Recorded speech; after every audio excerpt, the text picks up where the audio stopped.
Welcome, my fellow thrill-seekers, to the eerie world of urban legend horror stories, a chilling new series that will send shivers down your spine.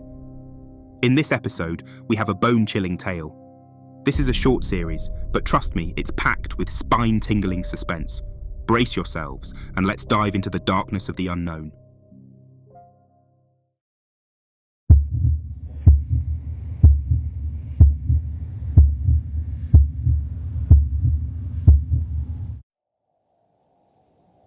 The urban legend of the White Lady is a haunting and pervasive tale found in various forms across different cultures worldwide. While its specifics may vary from region to region, the core elements often remain consistent. A spectral woman cloaked in white, associated with tragedy, loss, and eerie apparitions. I'll tell you the story the way my father shared it with me, late one night by the flickering glow of the fireplace. It was one of those tales that makes your skin crawl, and once you hear it, you can't quite forget it. My father was a practical man, never one to lend his ear to tales of the supernatural or the inexplicable. He lived and breathed the quiet life of a farmer, rooted firmly in the realm of the tangible. But there was one night, one harrowing night, that defied his resolve. It was the kind of darkness that lingers in your memory. A moonless night cloaked in a shroud of shadows. My father was making his way back to our farm after a long day's work, the only companion his trusty old pickup truck. The headlights, usually his guiding stars on the lonely road home, seemed strangely dim that evening. Their feeble glow barely reached ahead, casting eerie shapes on the inky expanse before him. Everything behind him was an abyss, as if the world itself had been swallowed by the night. But my father was a stoic man, and he pressed on, determined to reach the warmth of home.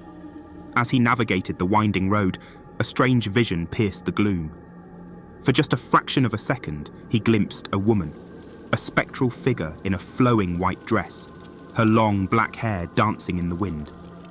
She was walking along the opposite side of the road. It happened so fast that my father had to do a double take, but when he looked again, she had vanished into thin air.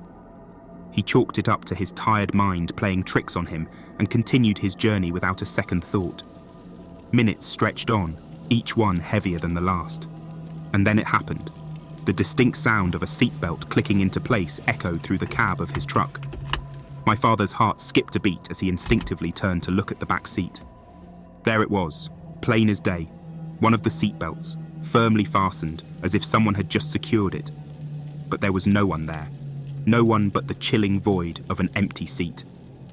With a sense of dread gripping his chest, my father redirected his gaze to the road ahead, his knuckles whitening around the steering wheel. It was then that he saw them, those unrelenting eyes, staring at him from the rearview mirror. It was as though the woman in white had taken her place in the back seat, her haunting gaze never leaving his own. In a state of panic, my father tried to make sense of the unthinkable. He muttered a prayer under his trembling breath, seeking solace in his faith. But the eyes in the mirror drew closer, their malevolence palpable, an ominous presence bearing down on him. Just when he thought he couldn't bear it any longer, that the spectral woman was on the cusp of reaching out for him, fate took an unexpected turn. The truck rumbled onto a bridge, the sound of its wheels on the worn planks reverberating through the cab. It was at that moment, as the bridge passed beneath him, that my father heard it, the unmistakable sound of a seatbelt being unbuckled. He dared to glance at the rearview mirror one last time, his breath held in anticipation. To his astonishment, the woman had vanished, leaving nothing but the unfastened seatbelt as evidence of her eerie presence. From that night onward, my father made a solemn promise to himself. He would avoid that forsaken stretch of road whenever the moonless night threatened to cast its sinister pall. And as he recounted his tale to me by the crackling firelight, I couldn't help but shiver, knowing that some stories, no matter how improbable, are etched into the very fabric of our existence, haunting us with their unanswered questions. As we wrap up this eerie journey, a huge thank you to our dedicated audience for tuning in. Your support drives us to share these spine-tingling stories. Remember, the darkness is always there, but through these tales, we face our fears together. Until next time, keep those lights on and doors locked. Thank you for watching.